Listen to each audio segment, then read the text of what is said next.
Setelah gagal menaklukkan 3 karakter utama wanita, sistem memberitahuku bahwa aku bisa kembali ke dunia asalku jika tubuh ini mati. Jadi saya dengan senang hati memesan banyak makanan berkarbohidrat di ruang bawah tanah yang gelap dan menikmati makanan lezat setelahnya. Mengambil seutas tali dan bersiap untuk gantung diri. Siapa sangka saat hendak memasukkan kepala ke dalam lingkaran tali, tiba-tiba rentetan komentar melayang di depan mata. "Hikiang, jangan lakukan hal bodoh. Kakakmu hanya bersikap buruk padamu karena dia berutang pada Yang Zi. Kaulah yang paling dia pedulikan. Ya, Hikiang, tunanganmu juga sama. Yang Zi telah menyelamatkannya. Hatinya berdarah saat dia menyakitimu, dan juga teman masa kecilmu. Hanya rasa bersalah pada Yang Zi. Hikiang, jangan menyerah. Jika kamu mati, mereka bertiga akan hancur." Aku baru saja menginjak bangku dan mendengar kata-kata aneh ini, aku hanya merasa lucu. Aku telah berusaha keras selama lebih dari 20 tahun, menaklukkan 3 tokoh utama wanita di dunia ini, memberikan segalanya. Namun, mereka menyiksaku dengan segala cara dan mengusirku ke rumah kontrakan yang gelap karena ancaman bunuh diri Yang Zi. Membuatku menanggung hutang yang tak terhitung jumlahnya dan dikejar-kejar oleh rentenir setiap hari. Sekarang rentetan komentar ini mengatakan bahwa mereka yang paling mencintaiku sebenarnya adalah aku. Konyol. Aku mengabaikannya dan langsung memasukkan kepalaku ke dalam lingkaran tali. Menendang bangku, rasa sesak napas berangsur-angsur memenuhi tenggorokan. Dalam keadaan linglung. Sepertinya aku melihat wajah tersenyum ramah ayah dan ibu. Bagus, aku akan segera pulang. Jangan khawatir semuanya, kakak akan segera datang. Mulutnya memang keras. Tetapi sebenarnya dia akan berhati lembut dan menyelamatkan Hikiang. Benar, kakak berpura-pura jijik. Sebenarnya, dia ketakutan saat melihat Hikiang bunuh diri. Oke, Yang Zi berjasa pada 3 tokoh utama wanita. Mereka harus membayarnya. Hikiang, bersabarlah. Setelah tunangan dan Yang Zi menyelesaikan pernikahan mereka, budi baik akan dilunasi. Detik berikutnya, pintu ruang bawah tanah yang reot itu didobrak dengan keras. Kakak Hiro memelukku, sedikit kepanikan yang sulit ditangkap melintas di matanya. Aku terlempar dengan keras ke tanah. Penuh penyesalan. Sedikit lagi, aku bisa bertemu ayah dan ibu. Hikiang, kamu berpura-pura bunuh diri untuk dilihat siapa? Hiu depresi karena kamu. Dia sekarang hanya ingin mengadakan acara dengan Siakeke. Itu bukan pernikahan sungguhan. Kamu melakukan ini untuk membuat siapa merasa jijik? Kamu pikir bunuh diri akan membuat orang merasa kasihan? Aku hanya akan merasa lucu. Menatap wajah familiar yang penuh kebencian ini. Hatiku sudah mati rasa, tetapi masih terasa sakit. Hiro adalah anak haram keluarga. Saat pertama kali masuk rumahku, dia selalu dikucilkan. Di sekolah juga selalu diganggu. Akulah yang pertama kali menggandeng tangannya. Memberitahunya, jangan takut, ada aku. Aku bersedia memberikan apapun padanya. Dia suka piano, aku membangkang orang tua. Berusaha sekuat tenaga untuk mendapatkan kesempatan belajar dari guru yang ahli. Album rekaman langka yang dia sukai, saat aku menemukannya sudah hancur berkeping-keping. Aku begadang beberapa malam untuk menyusunnya kembali, meskipun penglihatanku hampir rusak. Dia dulu selalu tertawa sambil menggendongku. Berkata, Hikiang adalah adikku, kakak, bahkan jika harus mati sendiri. Tidak akan membiarkanmu menderita sedikit pun. Orang yang dulu dengan tegas mengatakan akan melindungiku, sejak anak angkat Hiu muncul. Benar-benar berubah. Hiu berulang kali menjebakku dengan tenang, bahkan sebelum pernikahanku dengan tunanganku Siakeke. Mengenakan setelan putih dan lari ke atap untuk bunuh diri. Demi menenangkannya, tunanganku dan kakakku bekerja sama mengusirku dari keluarga Hi. Merancang agar aku menanggung hutang riba yang sangat besar, sepenuhnya membaikotku. Selama 3 tahun ini, aku bersembunyi dan melarikan diri. Setiap 2 atau 3 hari dipukuli. Kaki yang dulu pandai berenang, juga karena patah tulang berulang kali. Benar-benar lumpuh. Saat saudari Wu mengatakan kata-kata ini, dia juga sedih, tangannya mengepal erat. Budi baik ini belum terbalas, Hikiang, bersabarlah. Kakak juga melakukan ini karena terpaksa. Sungguh menyiksa, kasihan kakak, menggelikan. Apa urusannya budi baik mereka denganku? Selama 20 tahun ini, aku sudah sangat baik pada Hiro. Aku mengangkat mata menatapnya, tersenyum kecil, seperti yang kau inginkan. Aku tidak akan mencintai mata kalian lagi. Belum sempat Hiro bereaksi, aku meraih pisau buah di atas meja. Dengan keras mengiris pergelangan tanganku. Sebelum Hikiang menutup mata, aku hanya mendengar teriakan histeris Hiro. Awalnya kupikir kali ini pasti berhasil, tapi ternyata tidak. Aku terbangun karena lemparan sebuah cangkir. Membuka mata, Hiu dan Siakeke berdiri di depan ranjang rumah sakit. Hiu tampak sedih dan rapuh. Siakeke memasang wajah dingin, kakak Hikiang, kumohon jangan menyakiti diri sendiri lagi. Aku tidak akan menikah dengan Kingking lagi, bolehkah? Hiu tampak pucat, bersandar lemah pada Siakeke. Seolah-olah akan hancur detik berikutnya. Siakeke memegangnya erat, menatapku dengan tatapan angkuh dan dingin. Kau sudah cukup membuat keributan?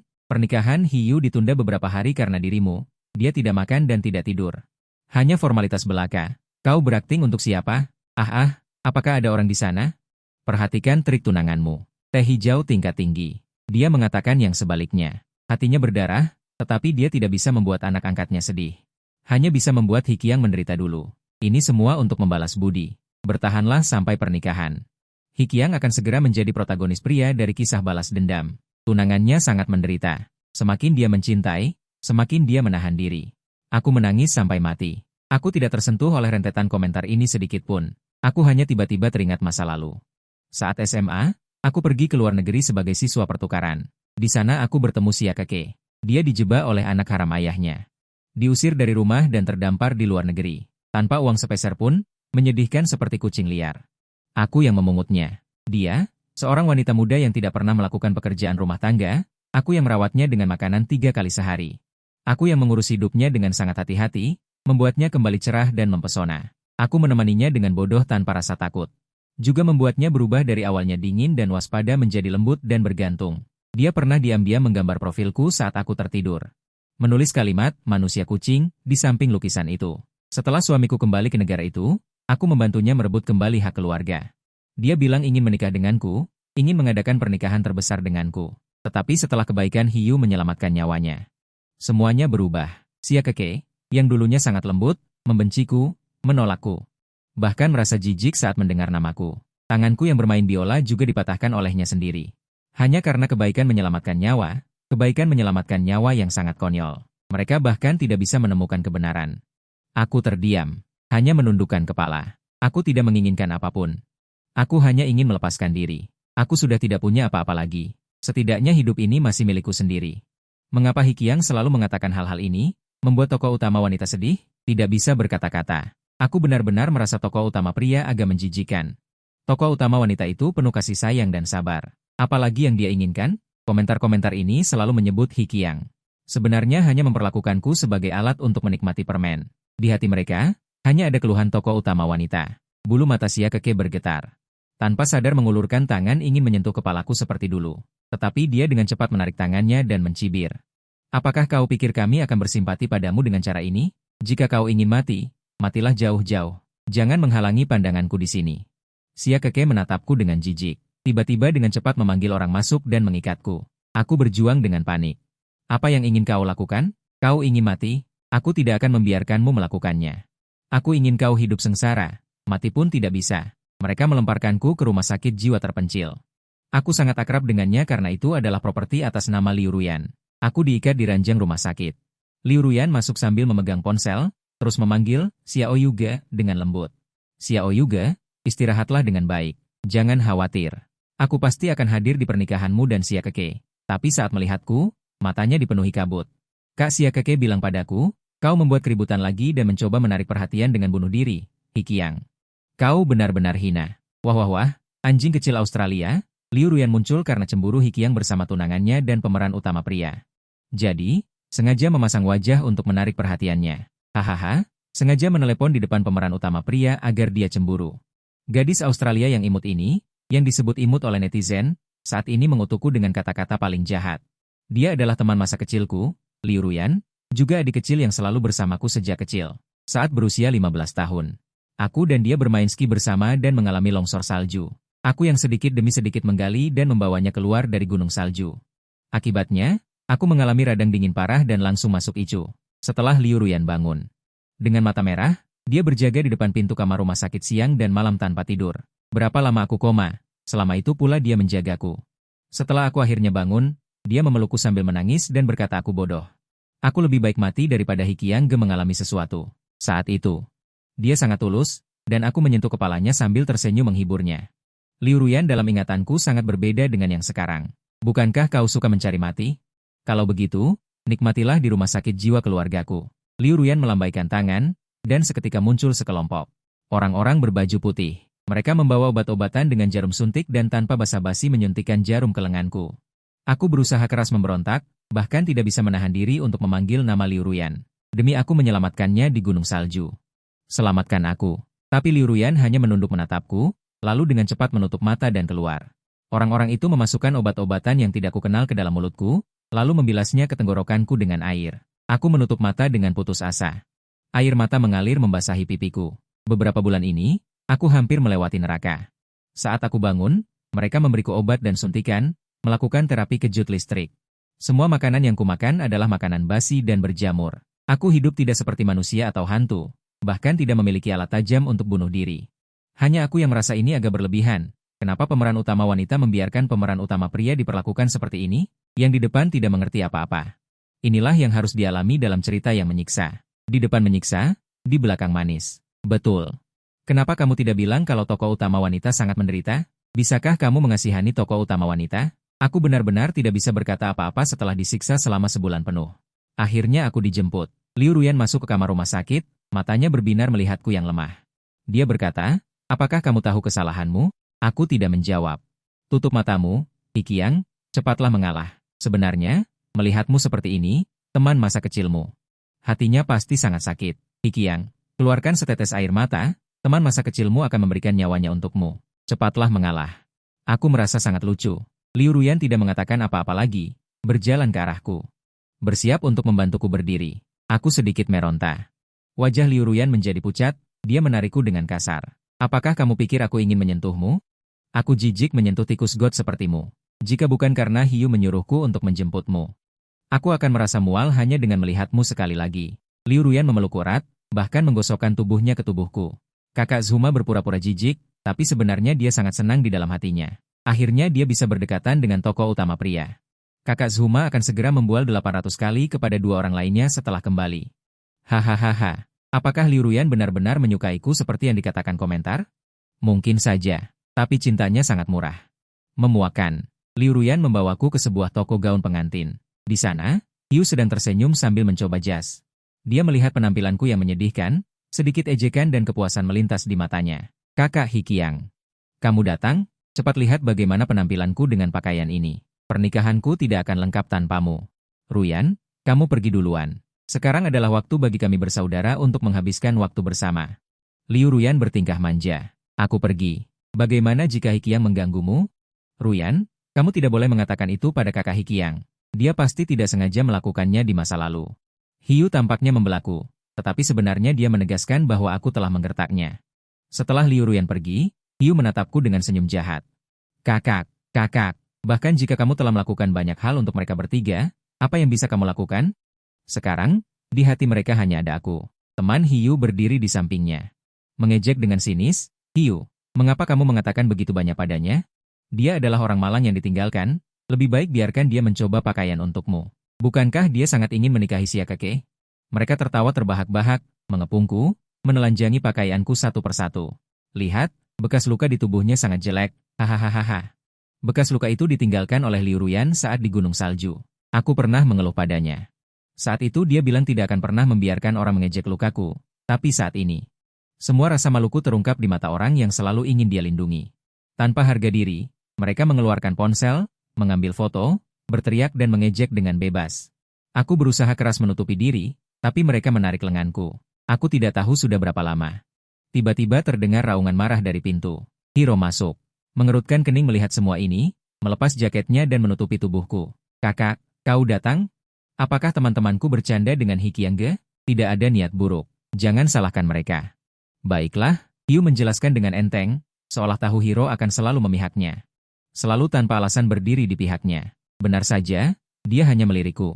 Tidak mengatakan apa-apa lagi. Hikiang, jangan sedih. Sebenarnya, kakak merasa kasihan padamu. Tangan kakak hampir patah dan berdarah. Dia tidak tahu betapa sedihnya dia di dalam hati. Kakak adalah orang yang paling mencintai Hikiang. Dalam alur cerita selanjutnya, kakak juga orang yang paling memanjakan Hikiang. Aku melihat semua ini dengan dingin.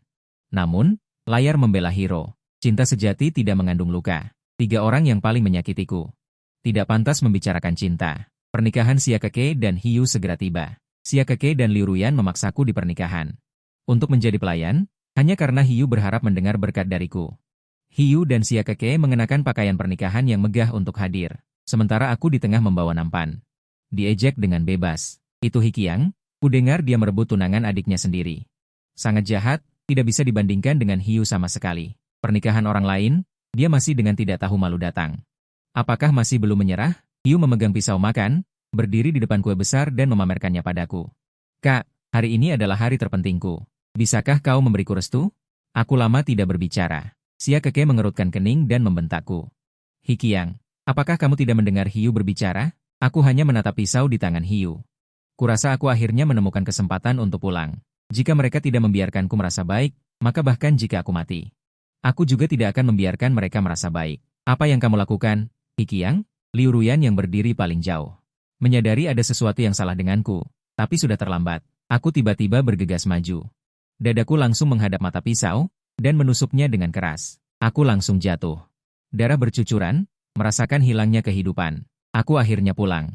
Bersamaan dengan jatuhnya aku, ada 3 raungan sedih. Sial, kenapa Hikiang bunuh diri? Bukankah ini cerita yang menyenangkan? Bagaimana bisa ketiga tokoh utama wanita itu mati? Pisau Hiu masih dipegang di gagangnya.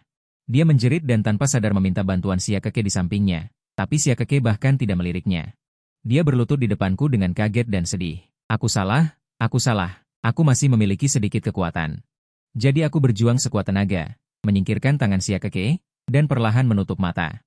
Jiwaku secara bertahap keluar dari tubuhku, dan Xia Keke benar-benar hancur. Dia menempelkan wajahnya ke wajahku. Air mata bercampur dengan darahku. Hikiang, bangunlah. Mari kita segera menikah, oke? Kita sudah sepakat untuk menikah, kamu sudah mengatakannya. Kamu tidak boleh mengingkari janjimu. Suara Xia Keke berangsur-angsur mati rasa dan hancur. Dia seperti tidak percaya bahwa aku sudah mati. Memelukku erat-erat, kamu bergumam mengatakan hal-hal tentang masa lalu kita. Adik. Hiro baru saja kembali dari luar dan mendengar suara keras. Lalu, katakan sesuatu. Hiro gemetar membelai wajahku. Suaranya tercekat, dan dia tidak bisa mengucapkan sepatah kata pun. Kakak Hikiang. Liu Ruyan benar-benar terpaku di tempatnya. Setelah dia bereaksi. Baru kemudian dia berdesakan mendekat dan berlutut di tanah, menatapku dengan dingin. Kakak, kamu menakutiku, kan? Bagaimana kamu bisa mati? Kamu bilang kita akan pergi ke gunung bersalju itu. Kamu tidak boleh mengingkari janjimu. Bangunlah. Hiu berdiri di tempat. Tidak tahu harus berbuat apa. Dia mencoba memanggil nama Hiro, tapi Hiro hanya menatapku. Kamu juga tidak memperhatikannya. Hiro merebut tubuhku dari pelukan Xia Keke.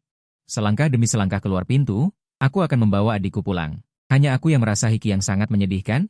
Walaupun ketiga tokoh utama wanita mencintainya, tapi lukanya nyata. Aku juga merasa begitu. Penebusan mereka terlambat. Sebelumnya, para tokoh utama wanita sudah sangat mencintainya, apalagi yang diinginkan? Aku dengan dingin melihat tindakan mereka, lalu mendengar suara sistem. Terdeteksi bahwa host telah meninggal. Apakah akan dikirim kembali ke dunia asal? Tidak, masih ada satu hal lagi. Aku akan membuat mereka tahu apa itu yang disebut hutang budi. Aku akan membuat mereka tahu betapa konyolnya semua perbuatan mereka selama 3 tahun ini. Hiro membaringkanku kembali di tempat tidur di rumah. Kamarku sudah lama menjadi gudang. Lembaran musik yang aku susun sendiri untuknya, dia simpan dengan sangat berharga di kepala tempat tidur dengan bingkai. Tapi apa gunanya? Cinta yang tak terlihat tidak pantas disebut cinta. Tidak percaya betapa hancurnya hati kakak. Bukankah ini salahnya sendiri? Dia tidak termasuk di antara orang-orang yang menindas Hikiang, kan? Aku juga merasa begitu. Jangan terlalu mencintai, oke? Tidak ada yang berhak memaafkan Hikiang. Hiro menempelkan dahinya ke tanganku, menciumnya dengan penuh kasih sayang. Adik, tahukah kamu, dulu, ketika aku ingin belajar piano, semua orang tidak mendukungku, semua menertawakanku. Hanya kamu. Demi aku, kamu bertengkar dengan semua orang. 3 malam saat menyusul lembaran musik ini, matamu pasti sangat sakit, kan? Jelas setelah melunasi hutang, kita akan sama seperti dulu. Mengapa kamu pergi? Mengapa kamu meninggalkanku? Ini salahku. Aku yang menyakitimu. Tapi mengapa kamu menghukumku dengan kematian? Buka matamu.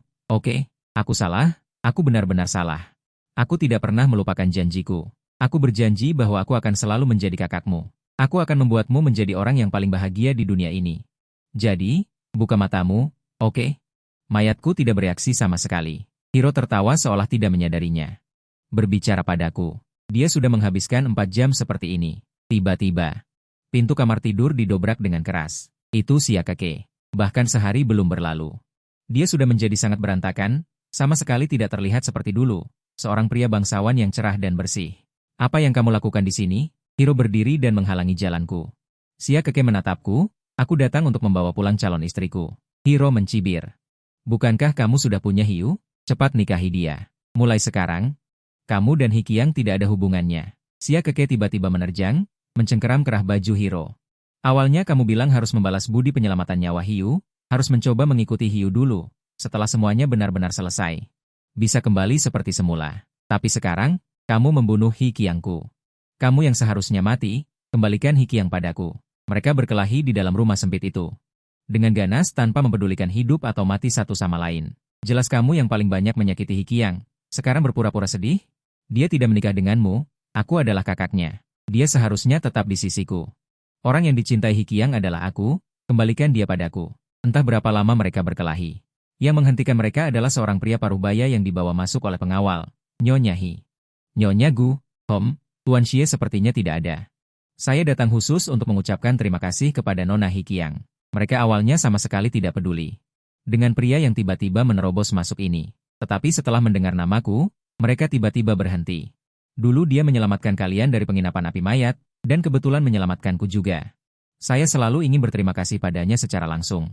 Tapi saya sudah mencari lama, baru menemukan alamat di sini. Apa katamu? Liu Ruyan yang terlambat datang, mencengkeram kerah baju pria parubaya itu. Bertanya dengan mata merah padam. Pria itu tampak sedikit bingung, dengan gemetar mulai menjelaskan. Dalam kebakaran itu, Tuan Hikiang menyelamatkanku. Ketika saya keluar, saya melihat dia sedang merawat kalian bertiga. Kemudian dia sepertinya terluka terlalu parah, lalu dibawa pergi dengan ambulans. Setelah itu, saya tidak tahu lagi. Tentang kejadian tahun itu, sudah saya jelaskan berkali-kali. Tapi tidak ada satu orang pun yang percaya padaku. Mereka percaya padaku membabi buta. Karena terlalu mencintai Hiu, jadi mengarang cerita. Hingga sekarang, mereka akhirnya menyadari kebenaran. Liu Ruyan dengan lemah menjatuhkan tangannya. Tertawa dengan sangat tidak masuk akal. Budi penyelamatan nyawa apa? Aku ternyata salah mengenali orang selama ini. Dan malah membunuh kakak. Akulah pembunuhnya, seharusnya aku yang mati. Bukan kakak Hikiangku. Wajah Xia Keke pucat, melepaskan tangan yang mencengkeram kerah baju Hiro. Dia menatap kosong pada semua ini, matanya gila, kesempatan tidak berdaya.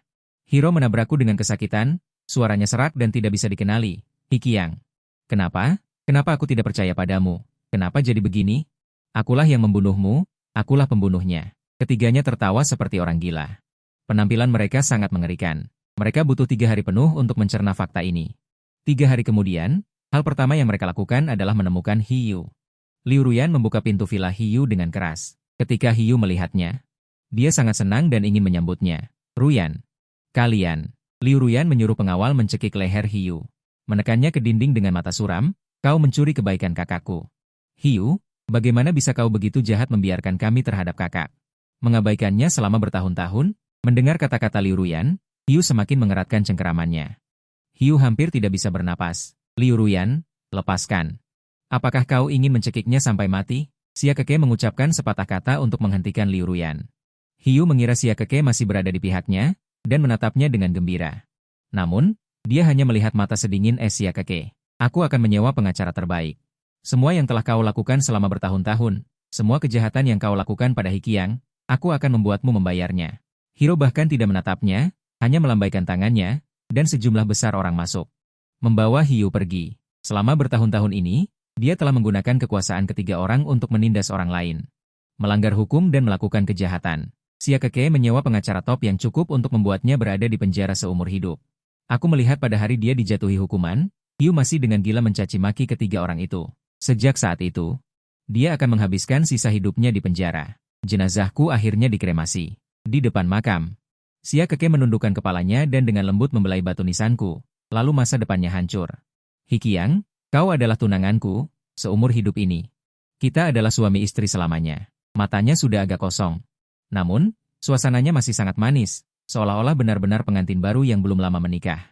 Hanya bisa dikatakan cinta yang terlambat lebih hina dari rumput. Aku rasa tunangannya sangat konyol. Demi budi penyelamatan nyawa, dia menyiksa Hikiang. Setelah orang itu meninggal, dia berpura-pura sedih di sini. Aku juga merasa begitu. Komentar di depan seperti orang gila, membuatku tidak berani berbicara. Hiro berdiri di aula duka. Melihatku sebentar, sambil minum dan berbicara dengan udara. Aku memesan banyak mawar putih. Aku tahu itu adalah bunga kesukaanmu. Aku akan memesannya untukmu setiap bulan, oke? Apakah Hikiang akan kesepian sendirian? Kakak akan menemanimu, oke? Tidak baik, jika dia benar-benar muncul di hadapanku lagi. Aku hanya akan merasa jijik hingga memuntahkan makanan tadi malam. Liu Ruyan mengurung dirinya di ruang bawah tanah. Di sana ada semua kenangan antara aku dan dia. Saat berusia 7 tahun, aku memberinya beruang wangwu yang kubuat sendiri. Namun, setahun yang lalu dia membuangnya ke sungai. Dia bilang hadiah itu murahan dan konyol. Kemarin, Dia langsung melompat ke sungai untuk mencarinya, menghabiskan waktu sehari semalam. Akhirnya menemukannya di lumpur tanggul. Dia mencucinya hingga bersih, seperti mencium harta karun. Dia menciumnya dengan sayang. Kakak, aku mencintaimu. Sejak kecil hingga dewasa, matamu hanya tertuju pada Siakeke. Aku selalu ingin kau lebih memperhatikanku. Tapi sekarang aku tidak menginginkan apapun. Aku hanya ingin kau bangun. Kau ingin bersama siapapun tidak masalah, oke? Kakak. Setahun kemudian, di kuil Buddha. Siakeke berlutut di depan kuil Buddha, menyatukan kedua tangannya, dan dengan sungguh-sungguh mengumumkan bahwa dia akan memasuki gerbang kekosongan. Guru, aku berdosa. Aku telah mengecewakan orang yang paling kucintai. Aku berharap seumur hidup ini dapat mendaki Buddha kuno dengan ringan. Menghabiskan sisa hidupku untuk mendoakan kekasihku. Kepala biara menggelengkan kepalanya. Sambil menghela napas, kau terlalu terobsesi. Namun, kekasihmu di dalam hati sudah melepaskan dan pergi ke dunia lain. Siakeke tersenyum pahit, melihat foto diriku yang tergantung di lehernya. Tidak apa-apa juga. Selama Hikiyangku bahagia, semuanya baik-baik saja. Siakeke menyerahkan semua aset grup Sia dan mengumumkan bahwa dia tidak akan pernah muncul di depan publik lagi. Dia bersikeras untuk mendoakanku. Kemudian kepala biara memberinya cara. 3.000 anak tangga panjang di Gunung Kuil Buddha, asalkan setiap hari dan malam bersujud dan memberi hormat 9 kali. Setelah bersujud selama 50 tahun, kau dapat mengabulkan satu permintaan. Kemudian Siakeke benar-benar pergi setiap hari. Angin bertiup dan matahari bersinar, angin dan hujan tidak pernah berhenti. Ada bekas luka di dahinya, janggutnya tumbuh tidak beraturan. Dia tampak menyedihkan seperti seorang gelandangan. Tetapi dia tidak pernah berhenti, meskipun seluruh tubuhnya penuh luka. Dia tidak pernah berhenti. Saat istirahat, dia akan melihat fotoku. Lalu, dia mulai berbicara tentang pengalamannya di masa lalu. Kita tidak menghargai hidup saat di luar negeri. Setelah mati, dia berlutut di sini. Apa yang bisa kukatakan? Dia benar-benar tenggelam dalam perasaannya sendiri. Aku tidak tahu kenapa langit dan bumi seperti ini. Aku terdiam. Sepertinya beberapa orang di kolom komentar telah berubah. Mereka tidak lagi membabi buta membela Siakeke, tetapi secara objektif mengevaluasi tindakan mereka. Bahkan jika Siakeke benar-benar berlutut selama 50 tahun. Aku tidak akan melakukan apapun. Dia mendapatkannya karena perbuatannya sendiri. Itu pantas untuknya. Di gunung bersalju tempat aku dan Liu Ruyan pernah pergi bersama, dia berjalan selangkah demi selangkah. Mencari jalan yang pernah kami lalui bersama. Angin dan salju memenuhi langit, tidak ada seorang pun yang berani menginjakan kaki. Namun, dia berjalan dengan senang hati. Dia membawa barang-barang peninggalanku dengan ekspresi lembut. Kakak, lihat. Ini adalah matahari terbit yang pernah kita lihat bersama. Hari itu, kita baru saja mencapai puncak gunung. Longsor salju terjadi. Aku terkubur di dalam salju. Aku pikir aku akan segera mati. Tetapi kamu menghabiskan beberapa jam untuk menggali saya keluar. Pasti sangat sulit selama beberapa jam itu. Benar, kakak, aku pernah ingin kamu memperlakukanku sebagai seorang wanita sejati. Tapi sekarang aku tidak peduli apapun, kakak. Jika itu bisa membuatmu bangun, aku bersedia menjadi adikmu seumur hidup. Dia akhirnya sampai di puncak gunung. Meletakkan tasnya, diam-diam melihat ke kejauhan. Hutang nyawa. Aku harus membayarnya. Kakak, kita akan selalu bersama. Baik hidup maupun mati, kita akan selalu bersama. Dia membuka botol obat dan menelan banyak pil. Lalu, dia duduk di tepi tebing dan menutup matanya dengan tenang. Tak lama kemudian, dia membeku. Hanya saja kali ini, aku tidak akan dan tidak bisa menyelamatkannya lagi. Benar saja, saat hidup, kamu membuat kesalahan. Setelah mati, kamu akan terjerat. Hikiyang bahkan tidak membawa satu pun. Bagus sekali, aku bersedia memberikan gelar, saudari penuh kasih sayang, kepadamu. Ketiga orang itu mulai bersaing untuk gelar, saudari penuh kasih sayang. Aku melihat Liu Ruyan mati, tanpa kesedihan atau sakit hati. Seolah-olah semua emosiku telah lenyap sepenuhnya bersama kematian. Liu Ruyan dan gunung bersalju ini benar-benar menyatu. Tidak ada yang tahu dia meninggal di sini. Hanya tahu bahwa Nona Xie dari keluarga Xie. Setelah Zhu Ma meninggal, dia benar-benar menghilang, dan Hiro mulai mengabdikan dirinya untuk kegiatan amal secara besar-besaran. Dia muncul dalam urusan publik dan dipuji oleh media, tetapi setiap kali dia menerima wawancara, dia harus menjelaskan lagi bahwa adik laki-lakiku adalah orang yang paling baik di dunia ini. Dan aku adalah orang jahat. Akulah yang membunuhnya. Aku harus menebus perbuatanku. Dia menandatangani surat donor organ dan mulai berinvestasi dalam pembuatan film tentangku, namaku. Juga muncul dalam urusan publik, semua skandal masa lalu ditutupi. Kadang-kadang dia tidak mengurung diri di kamar untuk waktu yang lama. Berulang kali memainkan skor musik yang aku berikan padanya. Dia mulai menderita insomnia, mendengar suara-suara. Kondisi mentalnya semakin memburuk. Akhirnya, dia berbaring di bak mandi. Darah mengalir dari pergelangan tangannya. Dia memilih metode yang sama seperti yang kulakukan di depannya saat itu. Setelah kematiannya, organ-organnya disumbangkan dengan tergesa-gesa. Hiro dimakamkan di sampingku. Sebenarnya aku tidak mau. Dia tetap dimakamkan di sampingku. Aku hanya bisa sadar bahwa aku akan segera kembali ke dunia asal. Setelah kematian, aku tidak perlu disiksa oleh orang-orang ini. 2 orang sudah mati. Bagus, bagus. Di sana masih ada seorang wanita Buddha yang dingin, Ketou Jie. Tidak ingin berbicara lagi. Kuharap Hikiang di kehidupan selanjutnya akan yakin dan tidak bertemu orang-orang ini lagi. Rentetan komentar telah sepenuhnya berubah menjadi berbicara untukku. Hatiku juga perlahan-lahan merasakan kepuasan. Jiwaku secara bertahap menghilang. Setelah sekian lama, aku akhirnya terbangun. Ibu mengetuk pintu kamarku dan berkata bahwa malam ini dia membuat masakan favoritku, dan air mataku mengalir deras. Aku jatuh ke pelukannya. Sejak saat itu, aku akhirnya memiliki kehidupan yang bahagia dan memuaskan. Sudut pandang Hiro. Aku tahu bahwa aku adalah anak haram, jadi ketika aku diintimidasi, aku hanya bisa menahannya dan terus menahannya. Tapi Hikiang, seperti seberkas cahaya yang menerangi hidupku. Dia selalu memegang tanganku dan mengubah dunia hitam putihku menjadi berwarna. Tidak diragukan lagi, dia adalah orang yang paling penting dalam hidupku. Tapi kebakaran itu, Hiyu yang menyelamatkanku. Dia selalu mengasihani dirinya sendiri. Dia telah menyelamatkanku. Jadi aku berutang padanya. Aku harus membayarnya. Aku pikir selama aku membayar hutang itu, Hikiang dan aku bisa seperti dulu. Aku melakukannya. Seharusnya aku tidak peduli dengan hutang budi. Ketika Hikiang menabrak pisau itu, jantungku berhenti berdetak. Hikiangku. Hikiang yang paling takut sakit menutup mata di depanku seperti itu, aku tidak bisa menerimanya. Aku hampir gila, aku membawanya pulang dan berbicara padanya. Berharap dia bisa bangun, tetapi Hikiang telah pergi, selamanya meninggalkanku. Kemudian aku tahu bahwa kebaikan yang menyelamatkan hidup itu bahkan bukan dari Hiyu, melainkan Hikiangku. Sangat konyol, sangat tidak masuk akal.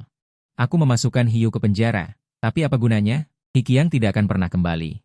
Aku harus menebus dosa. Hikiang adalah orang yang paling baik, jadi aku juga harus sebaik dia. Setidaknya, aku harus meninggalkan sosoknya dalam urusan publik. Aku bahkan menandatangani surat persetujuan donor organ. Aku berharap setelah kematian, aku bisa bertemu Hikiang, jadi aku pergi menemuinya. Setelah ruang jiwa yang dalam, aku tidak melihat Hikiangku.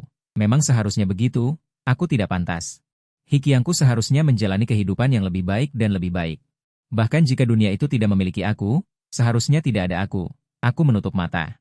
Sosok Hikiang muncul di benakku. Sudut pandang Liu Ruyan, aku memiliki seseorang yang kusukai sejak kecil. Kami telah bersama sejak kecil.